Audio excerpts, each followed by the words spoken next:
পড়াশোনার জন্য একবার বাড়ি ছাড়লে মরার আগে আর কখনোই স্থায়ীভাবে বাড়ি ফেরা হয় না। লাইনটা তিতা সত্য। সমাজবিজ্ঞান এবং সমাজকর্মে এটার সুন্দর ব্যাখ্যা পড়ানো হয়। পারিবারিক জীবনের 7টা ধাপ আছে। মেয়েদের ঘর ছাড়ার ব্যাপারটা ঘটতে শুরু করে 6ষ্ঠ ধাপে। এটাকে বলে লঞ্চিং ফ্যামিলি। মাধ্যমিক পাশ করেই সাধারণত ছেলেমেয়েরা বাইরে পড়ার জন্য বাড়ি ছাড়ে। অ্যাডমিশন টেস্ট, জব টেস্টের পাঠ চুকিয়ে একটা সময় তারা পার্মানেন্টলি বাইরেই সেটেল হয়।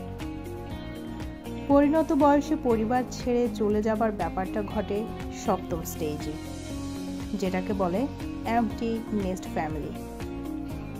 পরিবার ছেড়ে যাওয়ার ব্যাপারটা রিয়েলাইজ করা যায় লম্বা কোনো ছুটিতে বাসায় আসার পর। আপনার ব্যবহৃত রুমটা আছে, টেবিল চেয়ার সবকিছুতেই আপনার স্মৃতি লেপ্টে আছে।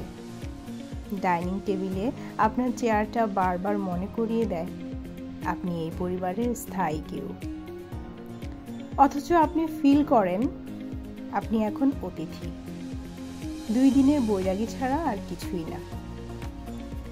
মায়ের হাতের পরম যত্নে করা রান্না খাবার খেয়ে অভ্যস্ত ছেলেটাও শিখে যায় বাইরের অখাদ্য কুখাদ্য খেয়ে দিনানিপাত করা। নিজের রুম, নিজের বেড ছাড়া ঘুমাতে না পারা মেয়েটাও দিব্যি শিখে যায় ডাবল ট্রিপল রুমে থাকা। Education is a trap. স্বপ্ন ক্রমশ বাড়তেই থাকে। শত প্রতিকূল পরিস্থিতিতেও পিছনে ফিরে আসবার সুযোগ নাই।